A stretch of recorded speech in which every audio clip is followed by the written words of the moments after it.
Namaskar. I will wait for a few moments before I proceed because I'm just going to give a couple of minutes for people to settle in, come in, join.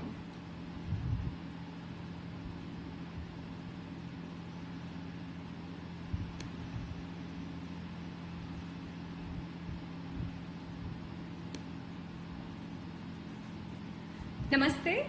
My name is Dimple, and it is my absolute delight to be here today on this Indic chat with you. I would like to begin with thanking the Indic Book Club, Indic Academy, Hari Kiranji, all my fellow Indic Chan and Swarajya magazine, which is the media partner for Indic Chat. I'm also thankful to all of you, dear listeners, for having taken time out this evening when you could be having a ball somewhere else, doing something else. So let's get going.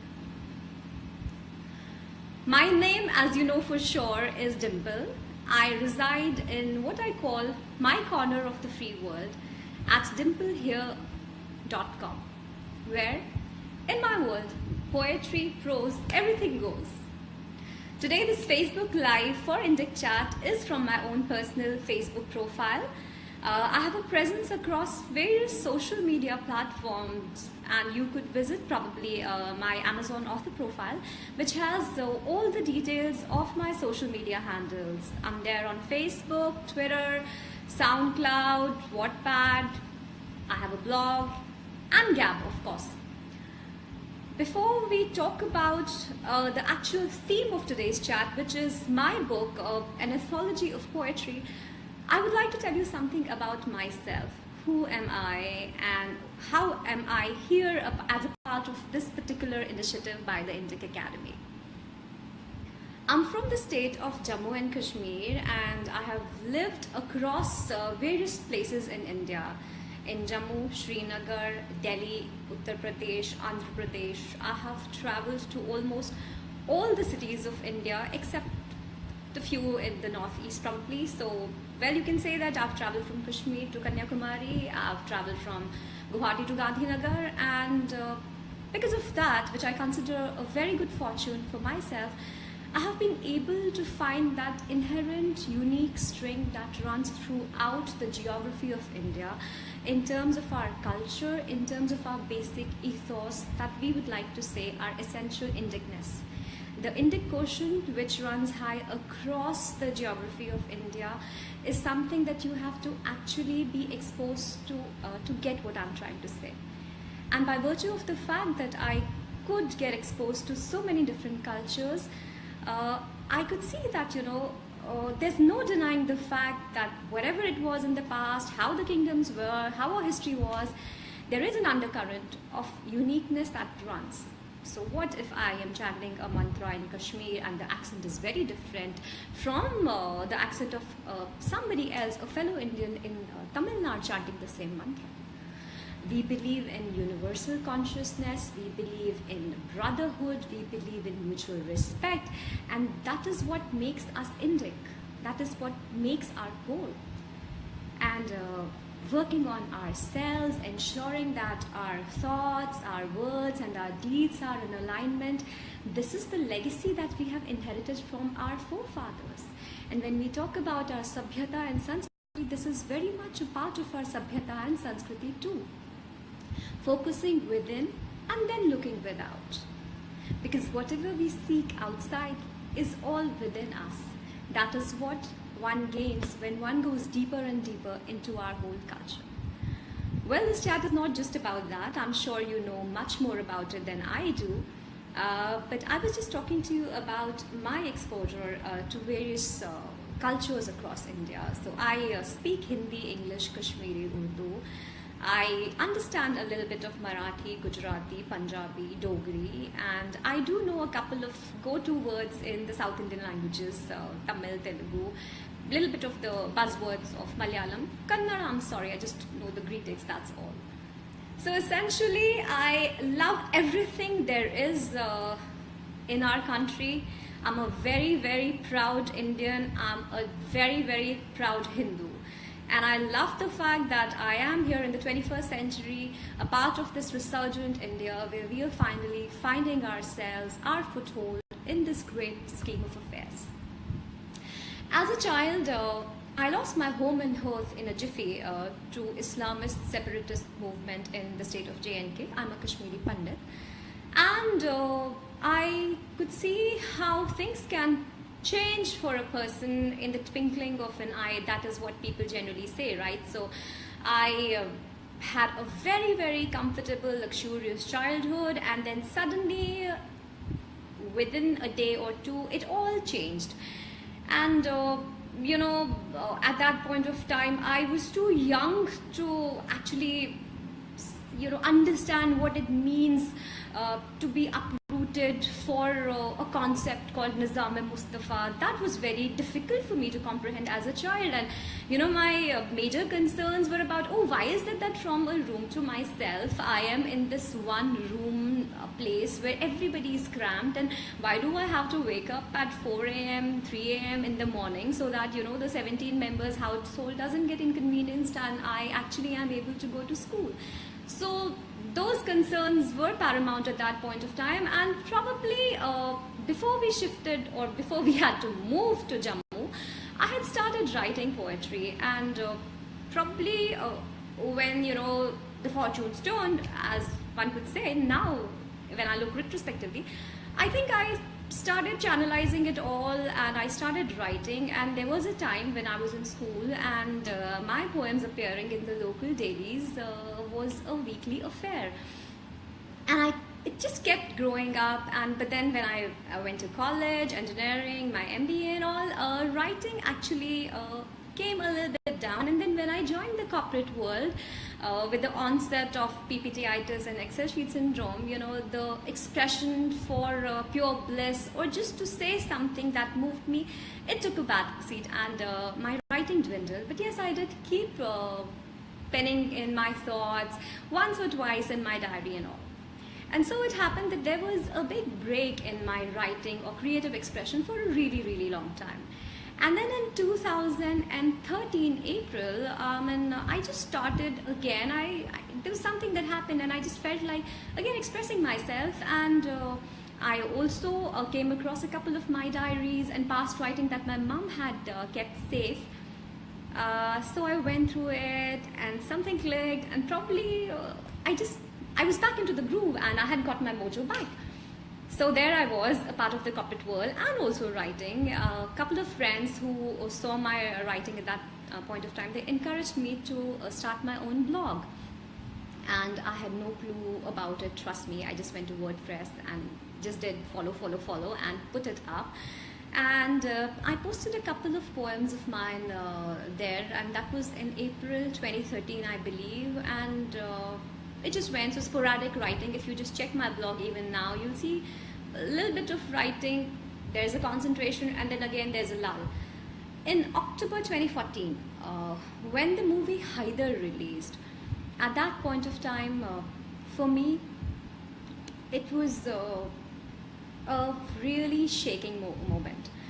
Because I saw that movie and I realized that in that movie, though it was acclaimed as a fine cinematic masterpiece, but it wasn't factually accurate, and I could see my story being completely wiped.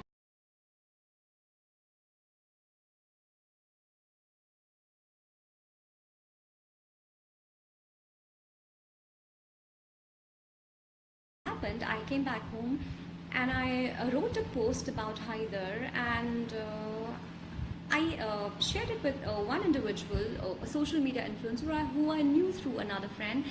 And the next thing I know is that I am getting responses from people, and my website is getting hits, and the blog is getting comments from people, strangers. I've been on Twitter since 2000, and I've been on Twitter since 2009.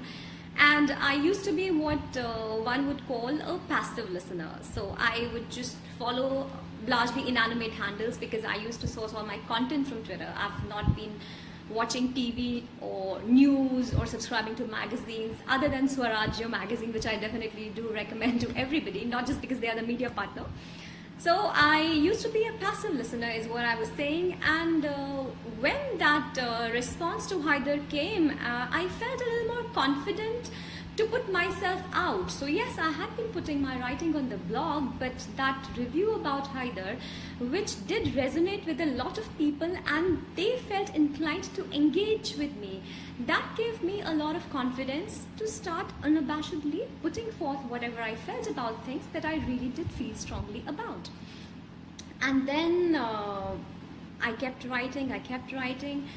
On the 19th of January 2016, in fact, right before that, there were a couple of incidents again related to the childhood memories or the trauma or the persecution that one sometimes feels that one has just put somewhere down the memory layers and it's just hidden or it has died, but it never does die actually, and that's what I found. So a colleague of mine asked me as to why is it that I wasn't living in Kashmir when the place was so beautiful and the weather was amazing. And for a moment I was in shock. I did not know what to say, and I was like, well, I hope you realize that how things are there. And he kept insisting and he kept trying to prod, little realizing that, he had stepped on a very raw nerve, which was really, really raw at that point of time. A couple of sensitive colleagues, they managed the situation, and I just went back and I realized that, oh my God, in 2016, the persecution and the entire forceful, the pogrom that they had and ethnic cleansing, it was in the year 1990. So in 2016, if a well-educated member of the corporate world who's expected to be aware has no idea about a fellow Indian, forget the religion, it is a matter of shame. And then just before 19th of January, I saw the son of the ex-chief minister, who himself is an ex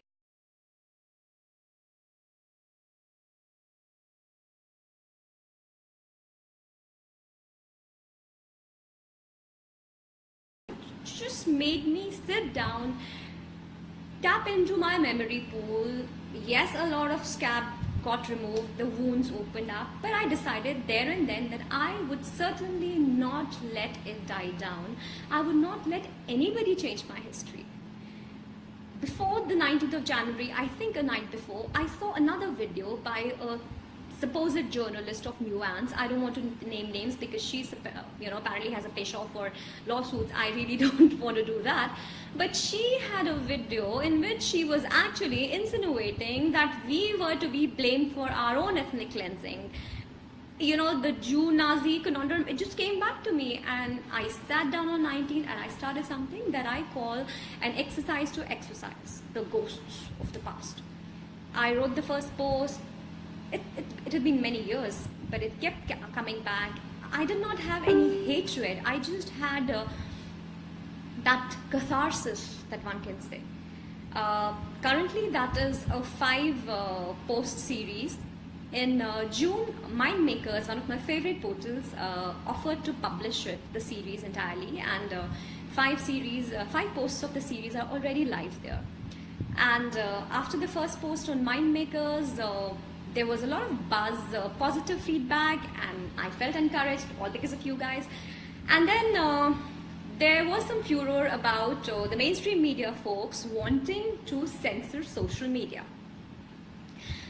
And having seen, I'd grown up with the time when The World This Week was a program you really looked forward to, and you saw those journalists and you really wanted to be like those people, and the news that they brought to your living rooms, little realizing that probably all that they were good at is English, and little realizing that it's okay for me not to have a good grasp on the language. It's not my mother tongue, for heaven's sake.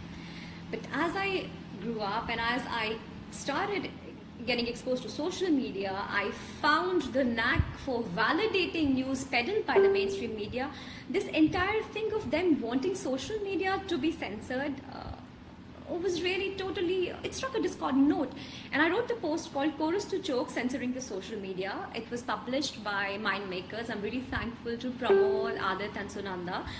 And it really did resonate with you all, and the feedback that I got is like, yes, a lot of people had grown up with those memories, looking up at all those journalists, and then realizing that those people had feet of clay.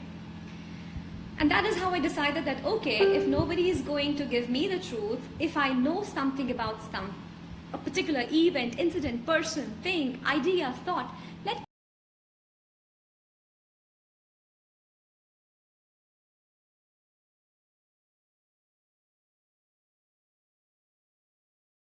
of posts. And then I started writing about anything and everything that moved me in any form that I wanted to. So I write in prose form, I write in poetry form. So you'll have satire, you'll have anecdotes, musings, you will have serious articles, you will have poetry also. In fact, yesterday one journalist was trying to provoke people using Faiz's poetry, and thanks to her, I was moved to write a response. I hope you go check it out on my SoundCloud or on my blog too.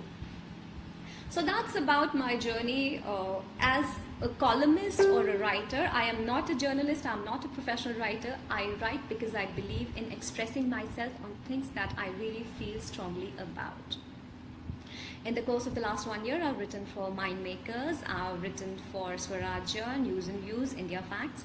Well, on other pieces, I really do my solo writing. For history-related pieces, I am so thankful to the wonderful learned True Indology, who I have collaborated with for a number of posts.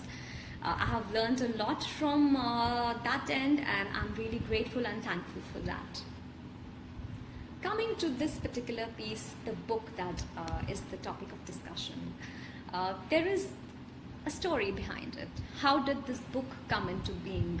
The book, which is called Soul Call of Love and More, a tribute to Elizabeth Barrett Browning. Earlier this year, on the 17th of January to be precise, I met with a near-death episode. I was hit by a biker.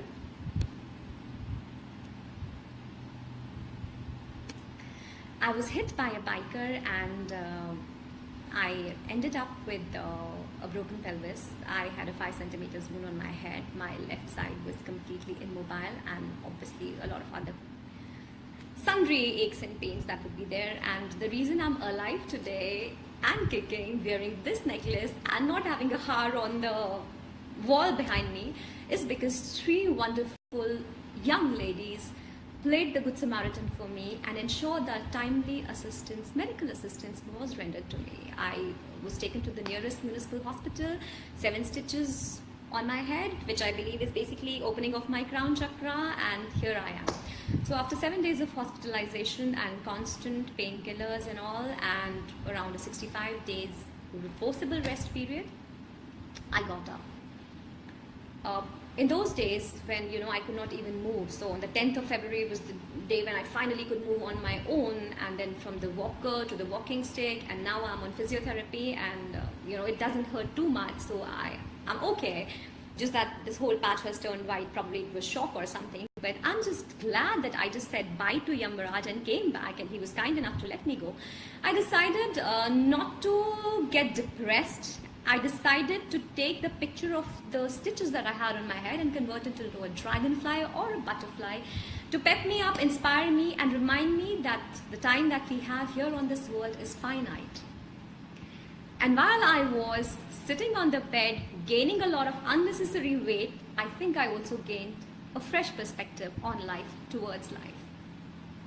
And I was just going through the archives, whatever I had written, and I realized that as a kid, I had come across a wonderful poem, How Do I Love Thee, by this amazing poet, Elizabeth Barrett Browning.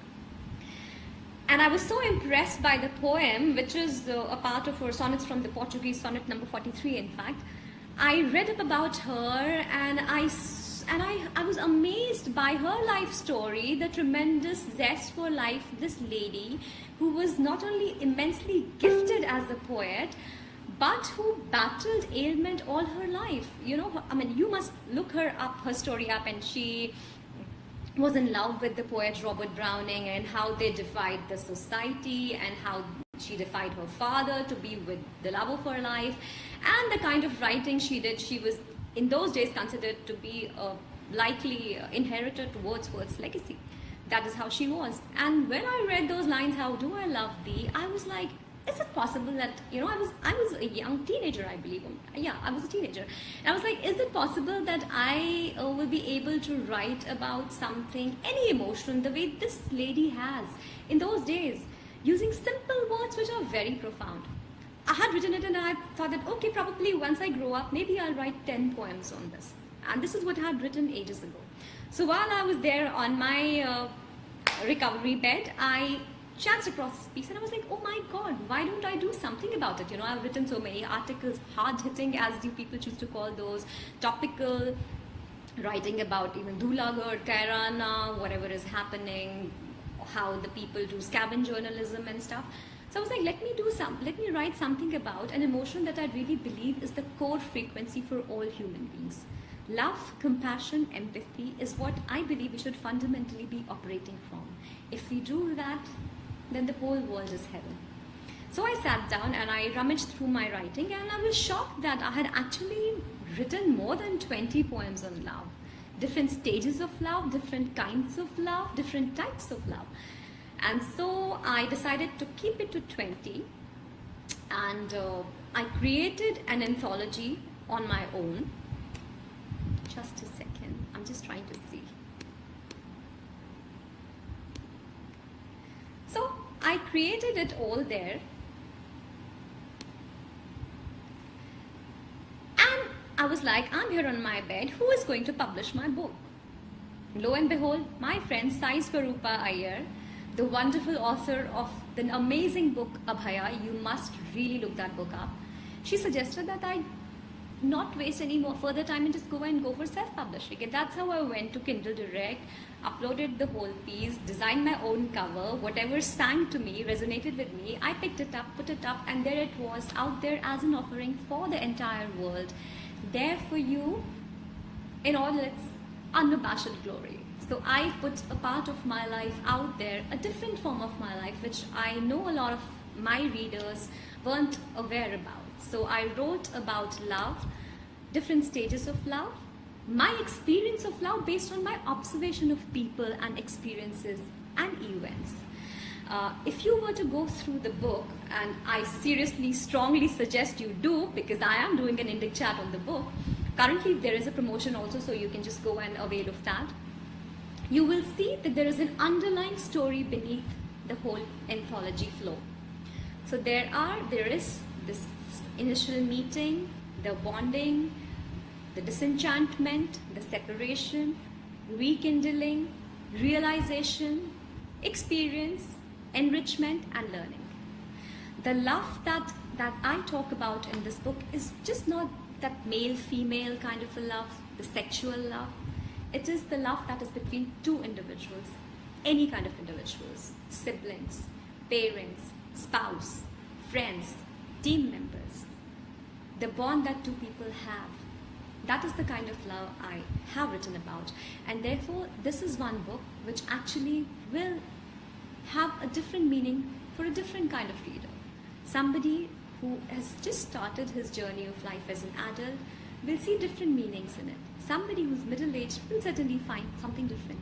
And those who are in the glorious period of their lives, they will realize that it does have a lot of experience also captured in its pages. I would like to take a lot of queries that I'm sure you would have. I could hear a lot of pings, which I think, yes, there are a lot of comments, and I'm sorry I didn't focus on those earlier.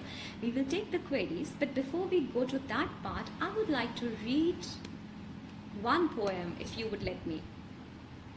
So I will talk about what I believe is love. The last poem that I have written is entitled Know This About Love. And before we move into the query session, I would like to read it out for you.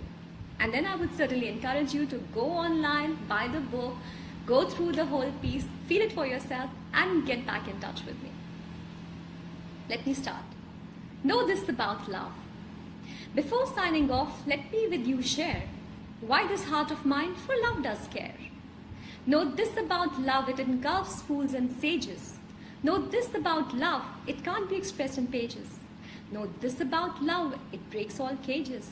Know this about love, it embraces and engages. Know this about love, it grows in various stages. Know this about love, it lives across the ages. It lives across the ages. Now, I am here ready for any queries that you would have about my book, the specific book that we discussed, my past writing, my recent writing, about Indic chat, the whole construct, and anything else. If I am able to answer these right now in real time, I will certainly do that. If for some reason I feel that I'm not able to answer your query right now, I will certainly ensure that I get back to you either in the comment section or I just reach out to you directly.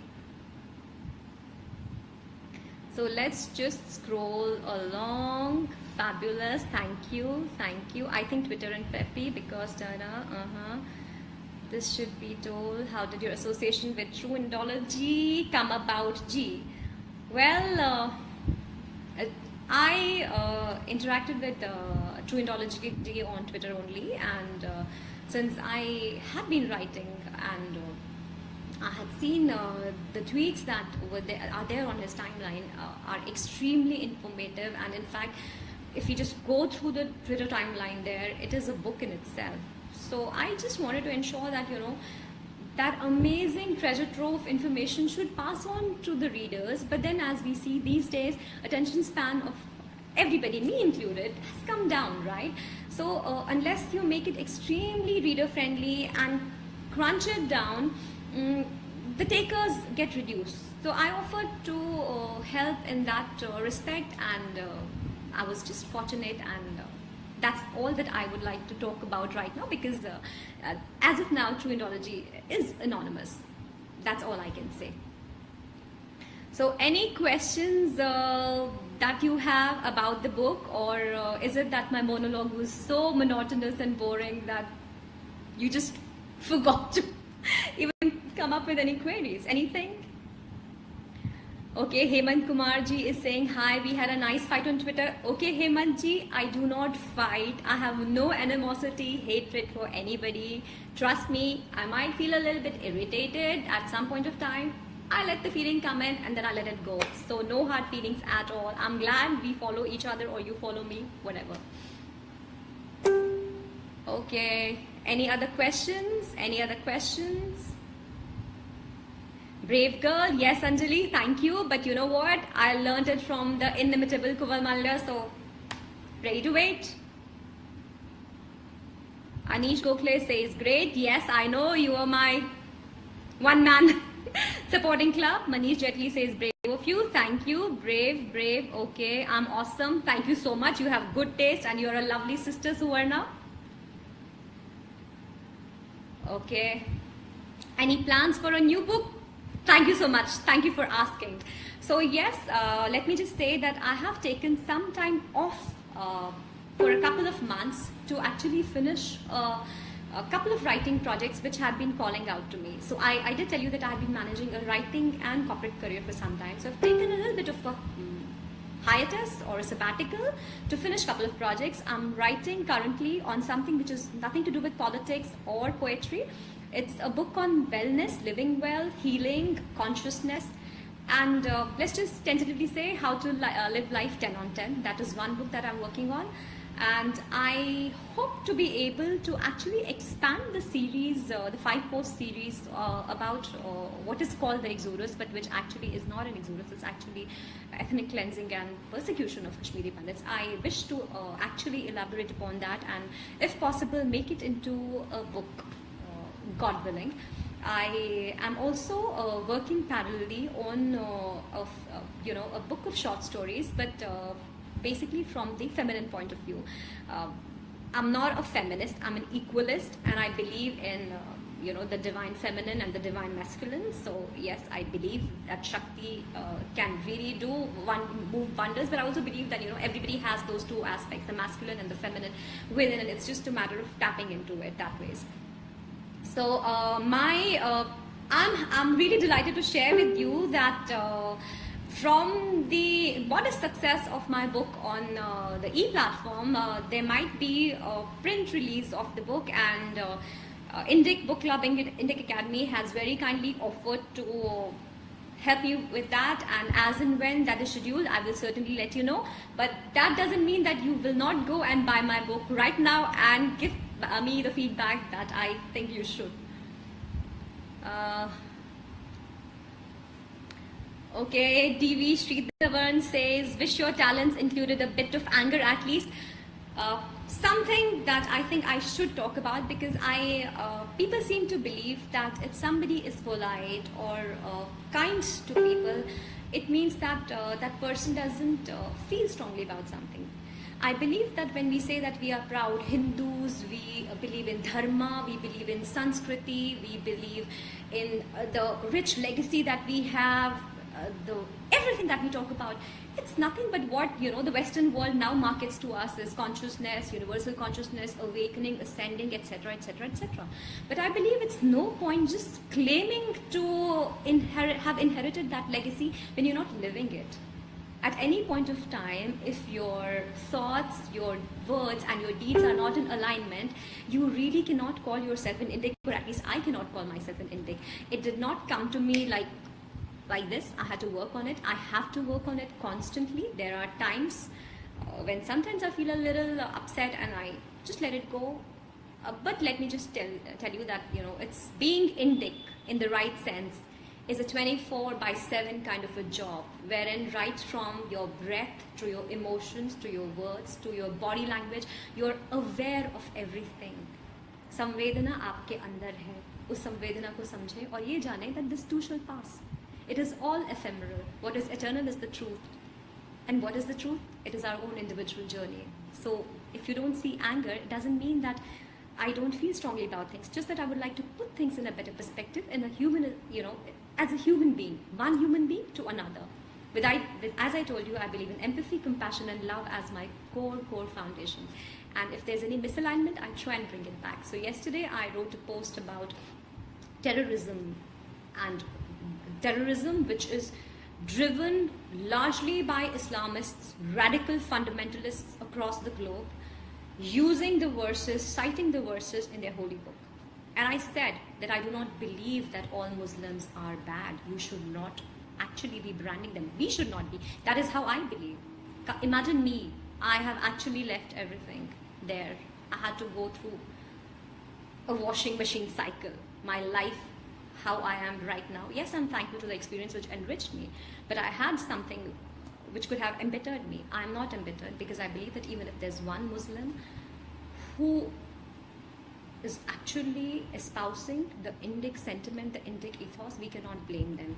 So I say that yes, I feel totally antagonistic sometimes by what is happening in the name of their religion, but I say that please, let's just say that okay, this is not happening. This is what these people are doing. Your kids are being taught all this. Do you really want them to grow as such people? Because if you're feeding them something right now in their childhood, you're programming them into individuals who will not be able to function as human beings who believe in the core values. So ask the question, but it doesn't mean berating everybody. I know there will be a lot of people who will have a disconnect with what I say, how I feel, but yes, it is okay. We can agree to disagree. I do not have enemies, but that doesn't mean that I will not be aware, alert, and ready to strike if the need be. Polite assertion is what I believe in. Insistence is what I believe in. Follow through is what I believe in. Focusing on my goal is what I believe in. But if I can do it with love, why not? Okay. Yes, Sumati, you have great taste, and ditto. Any tips for someone who wants to write a book but doesn't know how to go about it?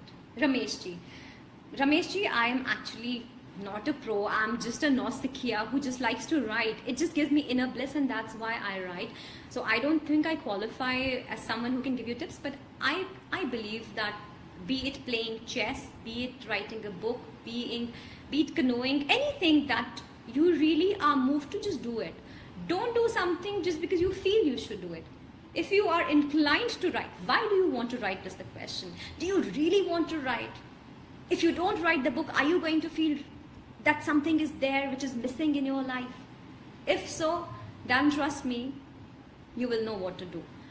Having said that, if there's any way you feel I can help you, if you have a draft, if you have a concept and you believe that if you run it through me, I will be able to add some value to it, I would be more than happy to assist you. That would be my real proud privilege. Yes, DV Hindus also inherited muscular valor, but in the 21st century of information technology, this is the strongest muscle, not this, not this. That's what I believe. Aha, dada. Any other questions? Loved listening to my journey. Yes, Nitin. Venkat Sundaramji, thank you. Your observations on love. As I began, that love is the basic core vibration. If I'm annoyed with you, Sumati, let's just say, you're almost like a sister to me. Yes, disclosure, yeah, I have my own fan club here, acting as listeners, random readers, but jokes apart. So if when I look at you or when I talk to you with the basic foundation of love, even if I'm upset with you, Sumati, that upset will manifest in a very different manner and it will reach you. I believe love is something which is between anything. I can love if you look at my book, and I should have mentioned it, you can actually look at love between an inanimate and animate thing also. For example, if you are in love with a book or a dish or a color or a dress or a style or the weather, you might like it initially, you might be disenchanted with it and you might just want it to go, and then again the cycle will repeat. That is how I believe. So I think it's an amazing thing. Being in love, feeling love, expressing love, manifesting love. If you're operating from that basic foundation, the world is a different place altogether, trust me. Love helps you in changing perspective. You know, when your mom irritates you and when your manager irritates you, why is our response very different? Because of the frequency or the foundation from which we operate. Great learning experience. Namaste, Waji. Thank you so very much. I think there are not many questions, so I would rather take this opportunity to talk a little bit about my social media presence. I am on Twitter, Facebook. Currently, I'm talking to you through my profile, but I have my own blog page as well. So I would encourage you to please follow it. I'll be posting all the details in the comments section in some time. So I would encourage you to do that. Follow my blog, follow me on Twitter, Facebook, etc., etc. I am there on SoundCloud, and I actually started SoundCloud because of DV, who is my favorite South Indian and who does not know how to write Hindi, but he understands Hindi, so I record poetry and put it up for him to comprehend and give me loads of comments back. Coming back, Indic Chat is a unique initiative that has been started by the Indic Academy and the Indic Book Club, and this is a platform through which they try to give upcoming and existing authors a medium to interact with the audience. There are two different varieties or flavors of Indic Chat. So we have the Facebook Live, which keeps happening, and there is a Zoom session also. So it is essentially a weekly program. So Sunday 7 p.m. is when we will have the Indic Chats, and we've been having Indic Chats galore. So we have Facebook Live sessions by the authors themselves, or we have a Zoom session wherein there's one person interviewing an author or an activist or an intellectual or somebody who has an Indic quotient and wants to talk about his own experience, his work, etc., etc. And in the Zoom session, the listeners can actually plug in and sign in and put forth questions. In the Facebook Live session, it's more like the author or the person who's conducting the chat talks about the particular topic, and then the readers or the listeners can actually put forth their observation through the comments. The next Indic Chat that we are going to have is next week, next Sunday at 7 p.m. and my very good friend Nitin Sridhar will be conducting that chat. He of the India Facts fame. His book on Hinduism has opened to rave reviews, and I'm sure it will be extremely enriching for you to. Oh, I'm sorry, I need to pause. Yes, Amit Bhai, what is the question? What is the question that I missed? I'm sorry. What is the question? Sorry, folks. Amit Bhai, what is the question, please? Date for my upcoming new book launch. I think I did address that question. So it could be in July, and I'm sure if the once it materializes, I will go and announce it to the world. Considering the so many social media handles I have, I'm gonna talk to the whole world about it. Hopefully July. How did your association with Indic Book Club come about? Okay, great. Well, it's an interesting story. My association with the Indic Book Club is through my dearest friend, Mayuresh Didolkar, whose amazing book, The Dark Road, is about to be launched on the 2nd of June on Juggernaut's app.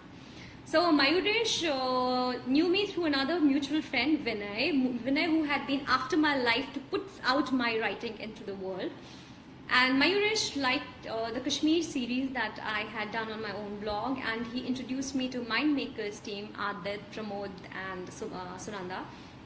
And Mayuresh saw some merit in my work, and he introduced me to the Indic Academy, Indic Book Club team, and it's been a fab almost 1 year of association, of enrichment, engagement, interaction, and huge amount of learning and encouragement.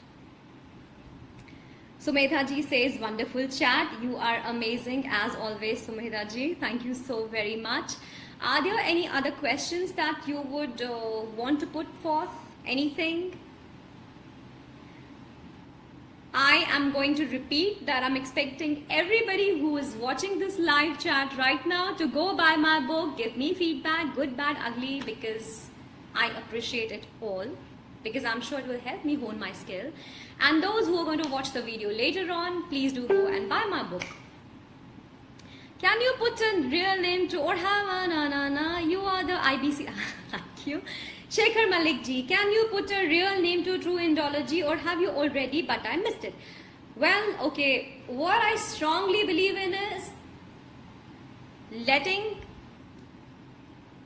anonymous handles be, not violating the privacy of individuals who choose to be anonymous, probably for a reason. The day True Indology ji comes out, everybody would know. Right now, I'm not at liberty to disclose, and I'm one person who keeps confidences. Trust me, in my book on this anthology that I've written is based on experiences of other people. More so on other people, less on my own. So I keep confidences, I don't name names, and I am the secret keeper, and my book of short stories is entitled The Keeper of Secrets, which should be out soon, hopefully, insha Ganesha. You are the IBC Dynamo, Dimple. Yes, Sridharan, you have astute taste. So, no, I'm not the IBC Dynamo. IBC in itself is an amazing, enriching experience. You have to be a part of it. I sincerely encourage anybody who's watching it now or who's going to watch it later to definitely follow the Twitter handle and Facebook page of Indic Academy, Indic Book Club, the events that they organize, the book launches, you know, the talks, Grateful to Gurus, other events, really will help you in upping your Indic quotient. And I say it not because I'm a part of it, but because having been exposed to it from afar also, I could see the difference that it makes.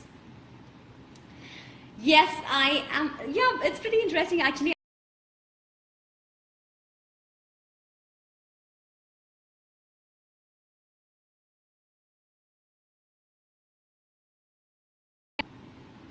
Okay, yes. So yes, I have got around 21 reviews if I add .in and .com. One is a very bad review, and that calls me a supremacist, Brahmanist, etc., etc. So I'm sure that that's not somebody who really loves me for my work or for who I am. So I'll just let that pass. So 20 positive reviews were amazingly good, and Amit Bhai, you were so encouraging. I really appreciate the review, and trust me, you've got good taste.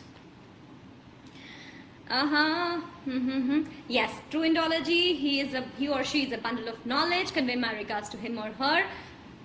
I hope someday, one day, True Indology G watches this video and realizes that Shekhar Malik has a message for him or her. And whenever I next connect with him or her, I will certainly pass on my messages. Anything else, or do we call it a day?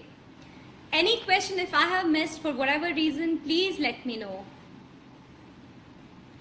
or you know where I am, you know how to reach me, how to find me. Actually, you can find more of me in my writing. So you can find more of me on my blogs, you can find more of me in my book, in my columns, because that is where I am completely who I am. And once I put something out, it's out there in the universe, and I forget it and I move on to the next project. So right now I am totally focused on this book, on how to live a 10 by 10 life, and the Keeper of Secrets. So these are the two projects that are keeping me occupied, and my physiotherapy sessions are definitely giving me grief. But yes, I'm happy to be alive. This is second life, and I guess I might very soon pen a column on what all I learned from meeting Yamraj and coming back. I think it is around 7:45. Everybody would want to now go and have a lovely Sunday evening or before Monday kind of re-energizing session. So thank you all for taking time out and spending it with me. I'm thankful to all of you. I will see you out there soon. I am looking forward to you giving me feedback for my book, my columns, my writing. Sumati wants me to wait, so I will wait. Yes, my dear.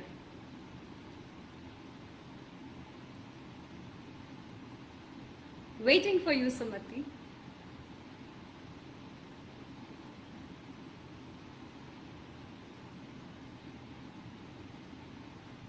All waiting. Any other question in the interim till we wait for Sumati? My song for Yamraj. Do you really want to? Oh, okay. Let me see.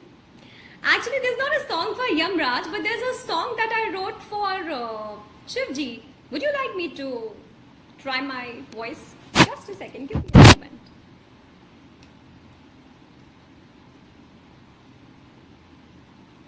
Or rather, let me just say one thing. Rather than a song for Yamraj, let me actually recite one of my most favorite poems. You guys have to listen to this. I recently had the good fortune of meeting Dr. Meenakshi Jain, who's written amazing books. One of those, the recent ones is Ramayana Ayodhya, wherein she talks about the case and what those who do not want the temple to be built up have done. She also talked about how our forefathers actually have fought to keep our heritage alive. It was an amazing, moving experience for me. And as I was coming back home from that experience, I was driven to compose a poem which goes Ayodhya ke Ram. And I would want to recite it for you guys if you would allow me. Okay, yes, of course, sure. Ramchandra कह गए सिया से ऐसा कलयुग आएगा, रामायण की भूमि में प्रमाण राम का मांगा जाएगा। राम राज्य सा राज नहीं, सो राम भरोसे चल रहे हम, भले राम राम से दिन आरंभ, हे राम से कष्ट खत्म। राम धुन से धैर्य मिला, राम लीला से कौतूहल, राम जाने क्यों आज के युग में दैतीय शक्ति हुई प्रबल। जहां रामधारी हुआ दिनकर, रामचंद्र हुआ गुहा क्यों, ये छुरी सा सीताराम पूजे चीन और माऊ। मुंह में राम बगल में छुरी, रखने वालों का सपना, राम नाम जपते जपते माल पर आया हो अपना। जहां राम नाम है परम सत्य, मांगा जा रहा वहां प्रमाण, न्याय देवी के चक्षु खुले तो पाएंगी घट घट में राम। रघुपति राघव राजा राम भारत के बापू गाते थे, हिंदू मुस्लिम सिख ईसाई मंत्र मुग्ध अपनाते थे। खोजो मन मानव मिट्टी, इतिहास भविष्य या वर्तमान, चारों दिशाएं पुलकित होकर करती हैं जिनका गुणगान। भारत भूमि के मनवांछित थे हैं रहेंगे सदा Shri Ram. Hi Jijit, yes, as I told you, I'm writing a book not on consciousness because then there will be a lot of deep dive happening into it. I'm trying to write a small book in collaboration with a good friend of mine. Her name is Anu. She's a healer, and I'm trying to write a book, and I'm actually working on it, not trying. I'm writing a book on how to live a 10 by 10 life, which is basically living an awakened conscious life. So I think Jijit, you got what I am doing, and I will certainly get in touch with you once the first manuscript draft is ready. And Anything else, my dear friends, listeners, readers?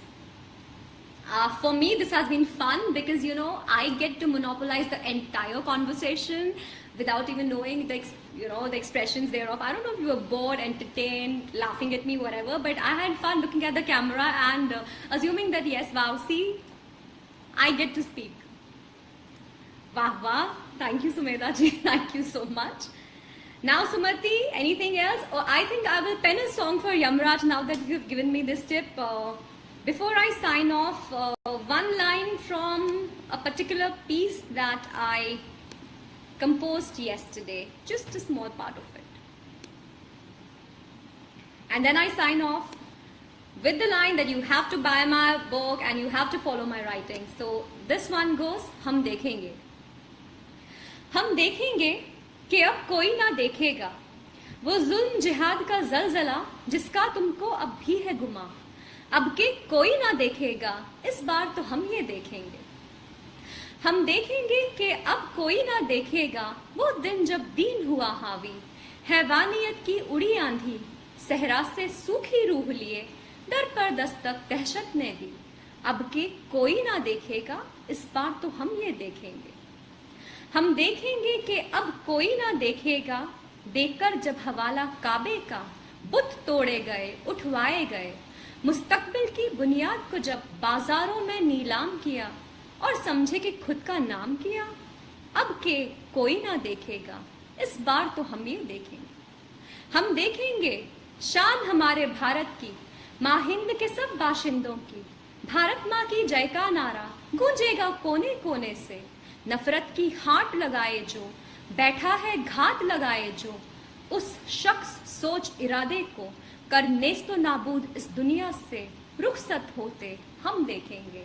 इस बार तो हम ये देखेंगे. इस बार तो हम ये देखेंगे. Thank you so very much. I had an amazing time and it's been my absolute delight and honor to have had this Indic chat with you. I will certainly try and scroll through the comments once this is over and see if I have not answered any query, comment. I'll get in touch with you for sure. I'll also put in my social media handle details in the comments so that you can follow me if you're not doing it already. And if you're not, you must rectify that. I so look forward to your feedback on my book that's already out there and on the books that I am going to write soon. Thank you for the love.